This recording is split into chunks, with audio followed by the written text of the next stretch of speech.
प्यारे बच्चों, कक्षा 11 के भौतिक विज्ञान के अंतर्गत हम लोग आज मापन में त्रुटि पर चर्चा करने वाले हैं। ये मापन में त्रुटि क्या है, एरर इन मेजरमेंट क्या है, इसको देखेंगे। इससे पहले हम आपको एक जानकारी दे देना चाहते हैं कि इसके पहले वाले चैप्टर में आपने मापन के बारे में पढ़ा, मापन से संबंधित चीज़ों के बारे में, भौतिक राशियों के बारे में पढ़ा, मूल राशियाँ, व्युत्पन्न राशियाँ और उनके परिभाषाओं के बारे में देखा। बहुत सारे ऐसे मात्रक हैं जिसको आपको बताया गया है, बहुत सारे ऐसे मात्रक हैं जिनको अभी आपको नहीं बताया गया है। जैसे लंबाई के कुछ अन्य मात्रक हैं। वैसे तो लंबाई का जो मात्रक होता है वह मानक मात्रक मीटर होता है, परंतु लंबाई के कुछ अन्य भी मात्रक होते हैं, छोटे छोटे मात्रक, जैसे माइक्रान हो गया, एंगस्ट्राम हो गया, बड़े मात्रक जैसे प्रकाश वर्ष हो गया। इसी प्रकार से जैसे सेकंड के मात्रक हो गए, मीटर हो, जैसे समय के मात्रक हो गए, समय के अन्य मात्रक घंटा हो गया, मिनट हो गया, सेकंड हो गया, माइक्रो सेकंड हो गया, पिको सेकंड हो गया, फर्मी सेकंड हो गया।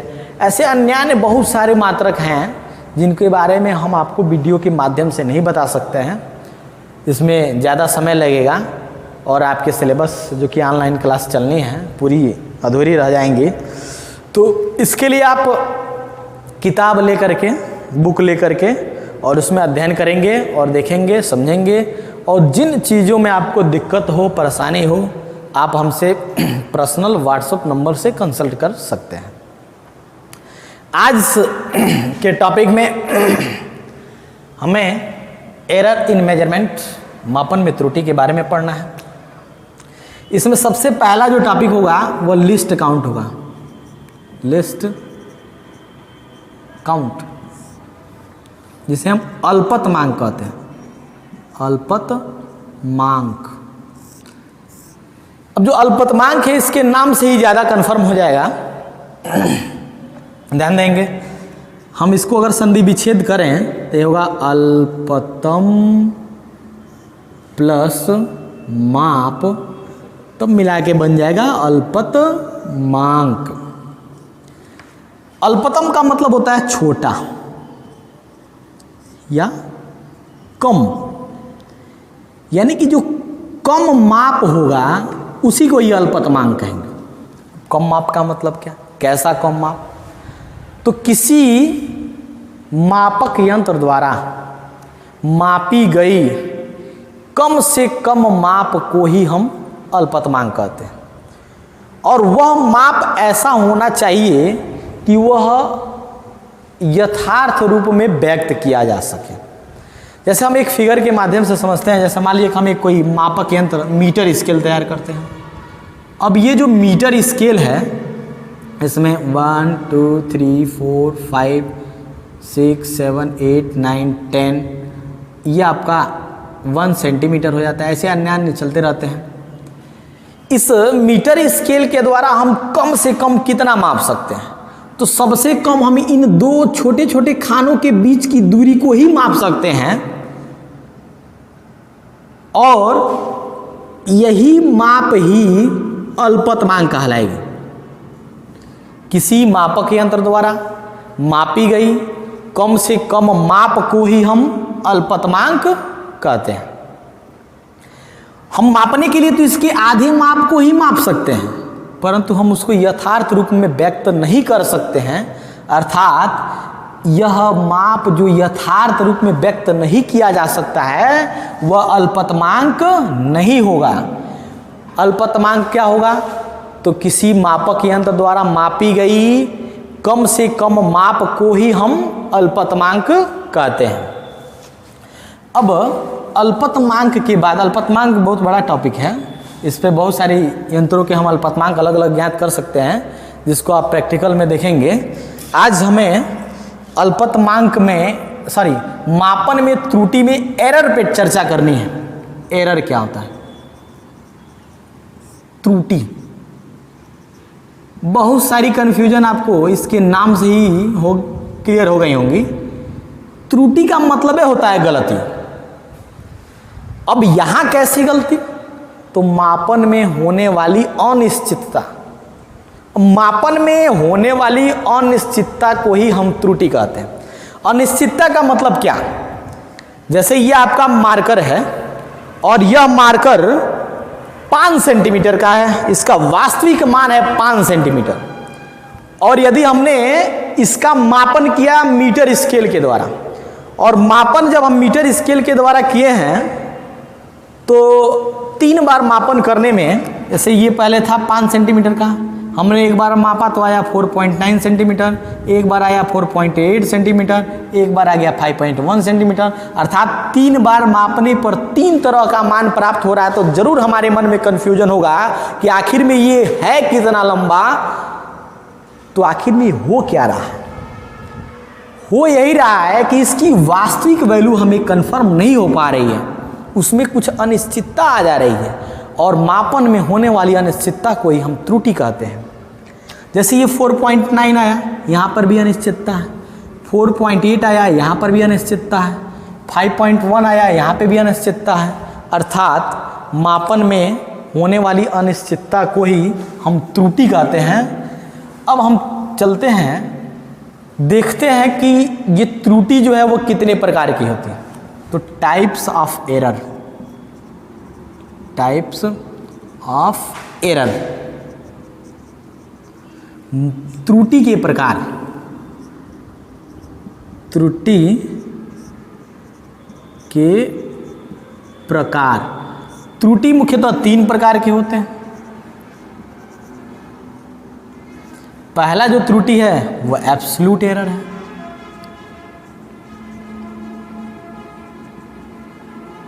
दूसरी त्रुटि है वो फ्रैक्शनल एरर है,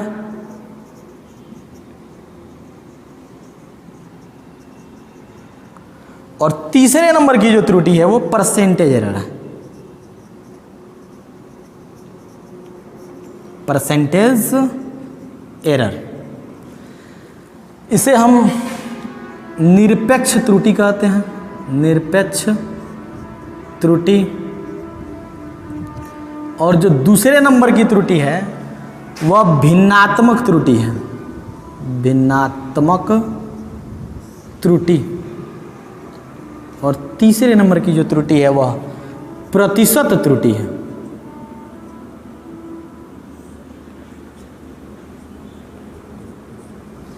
अब हम जानते हैं कि ये निरपेक्ष त्रुटि क्या है। तो पहले आप इसका फॉर्मूला जान जाए। निरपेक्ष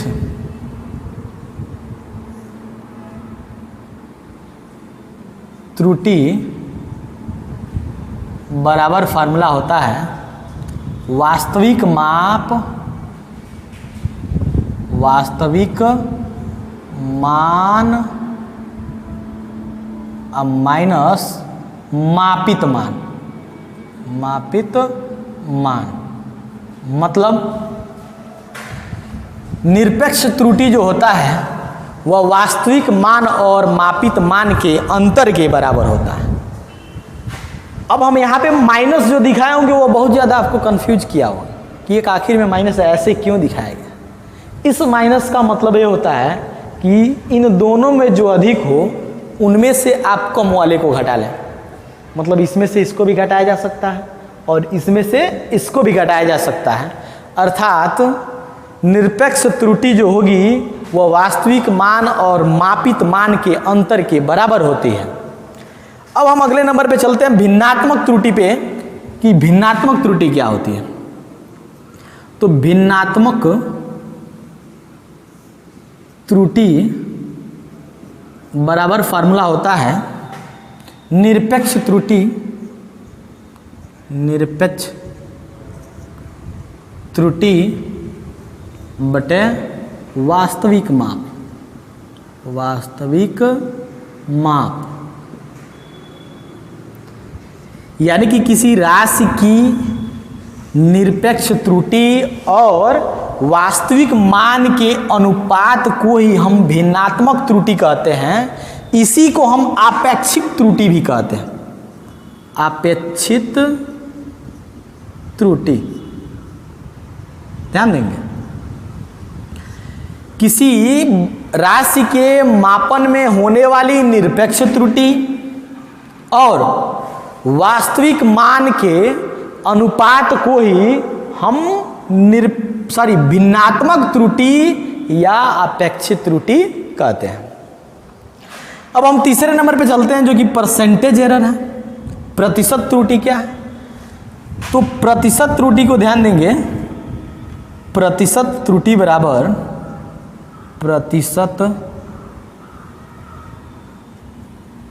त्रुटि बराबर होगा निरपेक्ष त्रुटि, निरपेक्ष त्रुटि बटे वास्तविक मान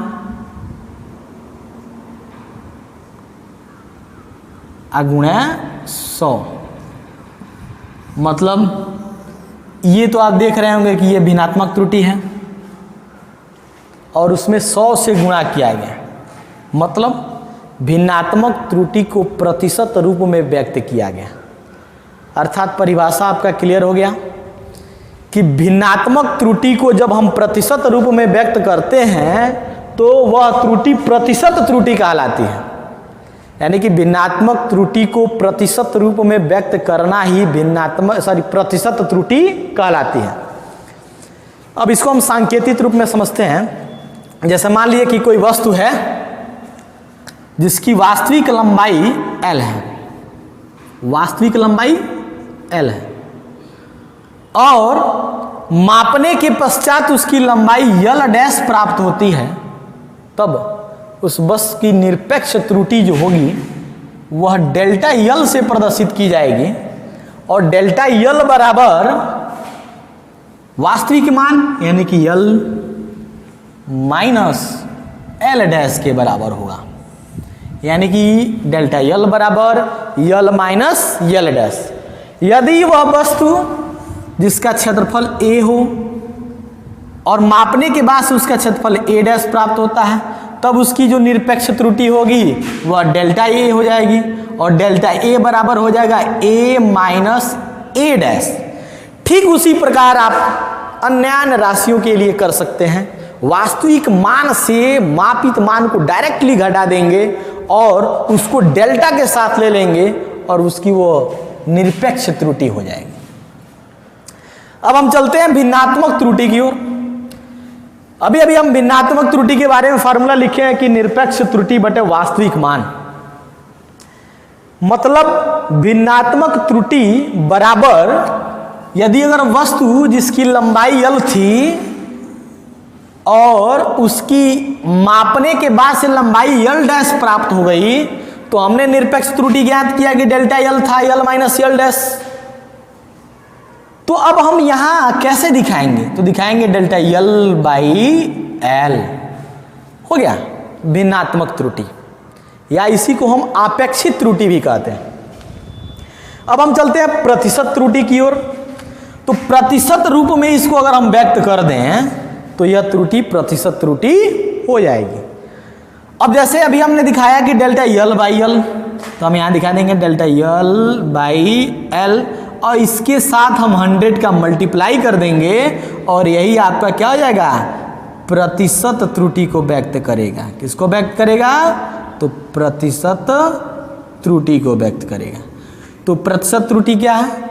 तो भिन्नात्मक त्रुटि को प्रतिशत रूप में व्यक्त करना ही प्रतिशत त्रुटि कहलाता है। ऐसे हमने एक लंबाई का एग्जाम्पल लिया और लंबाई के एग्जाम्पल से आपको बताया कि उसकी निरपेक्ष त्रुटि को कैसे सिंबल कर सकते हैं, उसके भिन्नात्मक त्रुटि को कैसे सिंबल कर सकते हैं, उसके प्रतिशत त्रुटि को कैसे सिंबल कर सकते हैं। अब हमें अगले नंबर का टॉपिक जो कि इसी चैप्टर के अंतर्गत आएगा, देखिए हम लोगों को इस चैप्टर में ज़्यादातर न्यूमेरिकल पर फोकस करना है। न्यूमेरिकल आंकिक प्रश्नों को, यह चैप्टर जो है वो आंकिक है ही है। बहुत सारी कन्फ्यूजन आपकी किताबों में होंगे, आपको पढ़ने के बाद से आएंगे भी, उससे घबराने की कोई ज़रूरत नहीं है। आपको धीरे धीरे पूरी कन्फ्यूजन क्लियर हो जाएगा। हम आपको कल न्यूमेरिकल के साथ इस त्रुटि के बहुत सारे अन्य रूपों को भी दिखाएंगे कि त्रुटि के कैसे क्वेश्चन लगते हैं, उसके क्या क्या तरीके होते हैं, बहुत सारे चीज़ें नई चीज़ों को सीखने को मिलेगा। तो आज हम अब अगले नंबर पे जो कि थियोरेटिकल रूप में है सिग्निफिकेंस फिगर को जानते हैं।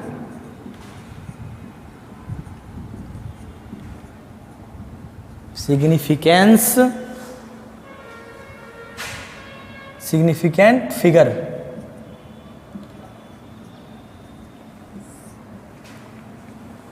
सिग्निफिकेंट फिगर यानी कि सार्थक अंक।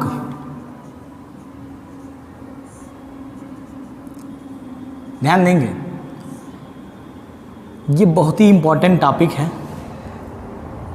इंजीनियरिंग में जब आप जाएंगे तो जब इंजीनियरिंग की या नीट वगैरह की तैयारी करेंगे तो आगे आपको बहुत सारे इस पे क्वेश्चन मिलने हैं और सार्थक अंक में बहुत सारे कन्फ्यूजन होते हैं। सार्थक अंक क्या है, कुछ कन्फ्यूजन को हम आपको यहाँ दूर करते हैं, समझने का प्रयास करिएगा। ध्यान देंगे, सिग्निफिकेंस वैल्यू, सिग्निफिकेंस फिगर, सार्थक अंक, जहाँ तक हम समझ पा रहे हैं सार्थक अंक का मतलब होता है किसी मापन के द्वारा जो राशि हम मापते हैं और उसको व्यक्त करने के लिए जो अंक सहयोग करते हैं या हम प्रयुक्त करते हैं, उन अंकों की संख्या को ही हम सार्थक अंक कहते हैं। जैसे मान लीजिए कि हम कोई वस्तु है जिसका द्रव्यमान 430 केजी मापते हैं और 430 केजी जब हम मापते हैं तो हमने ये व्यक्त किया है, राशि को व्यक्त किया है कि इसका द्रव्यमान m बराबर 430 किलोग्राम, अर्थात ये 430 जो है इसका न्यूमेरिकल वैल्यू है, आंकिक मान है, और यहाँ पे जो है वो यूनिट है। कोई भी जो राशि होती है क्वांटिटीज वो NU से बनती है। n मतलब न्यूमेरिकल वैल्यू, U का मतलब यूनिट। न्यूमेरिकल वैल्यू और यूनिट मिल करके वो क्या बनाते हैं, किसी राशि को व्यक्त करने के लिए प्रयोग किया जाता है। तो उसी में जब किसी राशि को हम व्यक्त करते हैं और जो अंक होते हैं उनमें जो अंकों की संख्या होती है वही अंकों की संख्या ही सार्थक अंक कहलाती है। जैसे कि अभी हमने m बराबर 430 किलोग्राम लिखा है, इसमें हम अंकों की संख्या को गिनेंगे 1 2 3, अर्थात इसके जो सार्थक अंक होंगे वह 3 को प्रदर्शित करेंगे। सार्थक अंकों की संख्या इसमें 3 होंगी। अब हम सार्थक अंकों की संख्या को डिफाइन कैसे करते हैं, अन्यान्य जगहों पे अन्यान्य तरीकों से डिफाइन करते हैं। यानी कि सार्थक अंक ज्ञात करने की क्या नियम होते हैं उसको हम जानते हैं। सबसे पहले नंबर पे सार्थक अंकों की संख्या ज्ञात करने का जो नियम है उसको देखेंगे, और सबसे पहले नंबर का जो नियम होगा वह होगा कि सभी अशून्य अंक सार्थक अंक कहलाते हैं। सभी अशून्य मतलब केवल अंक जिसमें शून्य न हो वो सब के सब सार्थक अंक होते हैं। जैसे मान लीजिए 4 3 2 4 8 है, तो इसमें हम देख क्या रहे हैं कि इसमें शून्य एक भी नहीं है, यानी कि ये अशून्य अंक है। और अशून्य अंक में जितने भी अंक होंगे सब के सब सार्थक अंक कहलाएंगे, अर्थात इसमें हम अंकों की संख्या को काउंट कर लेंगे और जितने नंबर होंगे वह सार्थक अंक होंगे। अर्थात हम इसमें अगर सार्थक अंक व्यक्त करें तो होगा सार्थक अंक, सिग्निफिकेंस फिगर, सार्थक अंक जो होगा वह कितना होगा, तो 1 2 3 4 5, यानी कि हो गया क्या, 5। ठीक, वैसे ही एक एग्जांपल और लेते हैं। जैसे मान लीजिए कि हमने अगर 1 2 8 2 5 करके ऐसे दिखाया, इसमें अगर हमको सार्थक अंकों को ढूंढना है तो हम पहले नियम के द्वारा ही इसमें सार्थक अंकों को ढूंढ लेंगे कि 1 2 3 4 5, अर्थात इसमें सार्थक अंकों की संख्या जो होगी वो क्या होगी, 5 होगी। अर्थात सभी अशून्य अंक सार्थक अंक कहलाते हैं। सभी अशून्य अंक सार्थक अंक कहलाते हैं। अब हम दूसरे नंबर पे चलते हैं।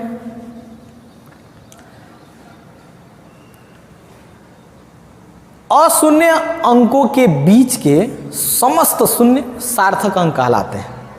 जैसे मान लीजिए कि लिखा हुआ है 4 3 ऐसे 0 फिर आ गया 3, मतलब अशून्य अंकों के बीच के जितने भी शून्य होंगे वह सार्थक अंकों की संख्या में काउंट किए जाएंगे।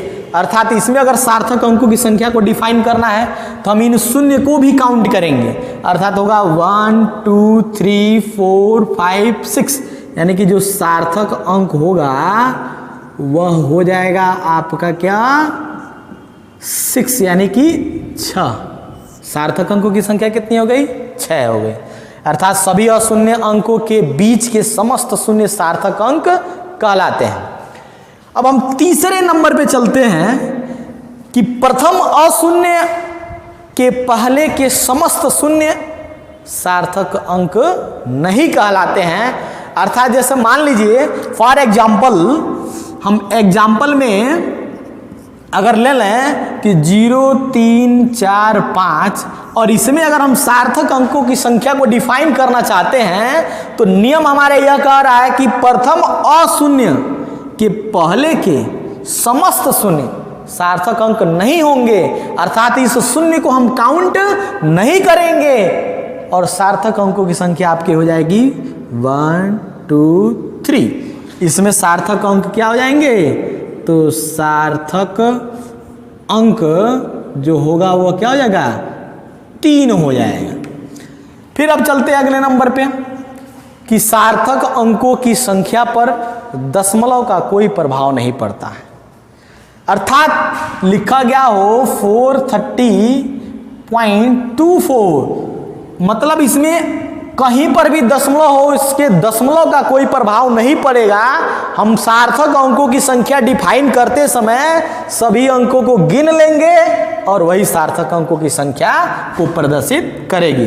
अर्थात यहाँ जो सार्थक अंक होगा वह क्या हो जाएगा? 1 2 3 4 हो जाएगा। दशमलव वाले में थोड़ा सा कन्फ्यूजन है, ध्यान देंगे। जैसे मान लीजिए लिखा हो 0.024, इसमें सार्थक अंक क्या होंगे? तो अभी हम आपको एक नियम बताए हैं कि अंक के पहले के शून्य सार्थक अंक नहीं होते हैं, चाहे दशमलव कहीं पर भी हो, इससे मतलब नहीं है। अर्थात इसमें सार्थक अंक क्या होंगे? 1 2, यानी कि इसमें सार्थक अंकों की संख्या कितनी हो जाएगी? 2 हो जाएगी। ठीक वैसे ही अगर हम 0.0003 करें तो इसमें सार्थक अंकों की संख्या जो होगी वह सिर्फ और सिर्फ 1 होगी, क्योंकि यह अंक के पहले के शून्य हैं और अंक के पहले के शून्य सार्थक अंक नहीं होते हैं। अर्थात सार्थक अंक की संख्या इसमें कितनी हो जाएगी? 1 होगी। अब इसके जस्ट बाद हम देखते हैं, जैसे मान लीजिए लिखा हो 34.20। अब हम देखेंगे इसमें सार्थक अंकों की संख्या क्या होगी। तो यदि किसी राशि में अगर ऐसे दिखाया गया हो तो इसमें जो बाद के शून्य होंगे वह सार्थक अंक में काउंट कर लिए जाएंगे। यानी कि दशमलव के बाद के जितने शून्य होंगे वो समस्त शून्य सार्थक अंकों की संख्या में काउंट किए जाएंगे। अर्थात इसके सार्थक अंकों की संख्या में हम इस शून्य को गिनेंगे। अर्थात होगा 1 2 3 4 होगा, यानी कि इसमें सार्थक अंकों की संख्या कितनी हो जाएगी? 4 हो जाएगी। अब हम ध्यान देते हैं, जैसे मान लीजिए लिखा हो, आपके दिमाग में ये बात चल रही हो, एक नियम यह होता है कि अंक के बाद के समस्त शून्य सार्थक अंक कहलाते हैं। कई स्थितियां ऐसी होती हैं जिसमें हम अंक के बाद के शून्य को सार्थक अंकों की संख्या में काउंट नहीं करते हैं। हम यहां आपको कंफ्यूजन को दूर करना चाहते हैं। जैसे मान लीजिए लिखा हो 1500, तो इसमें जो सार्थक अंक होगा आपका वह केवल और केवल 2 ही होगा, मात्र 2। और वही अगर दशमलव लग गया, 0 हो गया, तब सार्थक अंक की संख्या कितनी हो जाएगी? तो 1 2 3 4 5 6, इसमें सार्थक अंकों की संख्या कितनी हो जाएगी? 6 हो जाएगी। एक कंफ्यूजन और दूर करिए अपनी, जैसे मान लीजिए लिखा हो कहीं 1500 किलोग्राम, तब इसमें सार्थक अंकों की संख्या कितनी होगी? तो इसमें सार्थक अंकों की संख्या अगर काउंट करनी है तो यहां के हम 0 को गिनेंगे, मापन के बाद प्राप्त वैल्यू में लास्ट के जितने टर्म होंगे शून्य के सब सार्थक अंक होंगे। यानी कि मापन के बाद जो वैल्यू हमारा होता है उसमें के बाद के जो शून्य होते हैं उनको हम सार्थक अंकों की संख्या में अवश्य गिन लेते हैं। अर्थात इसमें सार्थक अंकों की संख्या क्या होगी? 1 2 3 4, इसमें सार्थक अंकों की संख्या होगी क्या? 4 हो जाएगी। अब हम लास्ट नियम की तरफ चलते हैं। लास्ट और आखिरी नियम यह होता है कि सार्थक अंकों की संख्या पर 10 की घात वाली संख्या का कोई प्रभाव नहीं पड़ता है। इट मीन्स यदि लिखा हो 4.2 इंटू 10 टू द पावर 8, इसकी अगर हमें सिग्निफिकेंस फिगर को वेरीफाई करना हो तो हम उसके लिए क्या करेंगे? तो अभी हमें आपको नियम बताए हैं कि इसमें जो सार्थक अंकों की संख्या होगी उसमें 10 की घात वाली संख्या का कोई प्रभाव नहीं पड़ेगा। अर्थात केवल और केवल आगे जो अंक होंगे उनमें सार्थक अंकों को डिफाइन कर लेंगे और पूरी की पूरी संख्या का सार्थक अंक को डिफाइन कर देगा। अर्थात 1 और 2, यानी कि इसमें सार्थक अंकों की संख्या कितनी हो जाएगी? 2 हो जाएगी। ऐसे ही बहुत सारे क्वेश्चन आपके दिमाग में आएंगे, आप सार्थक अंकों को डिफाइन करिएगा।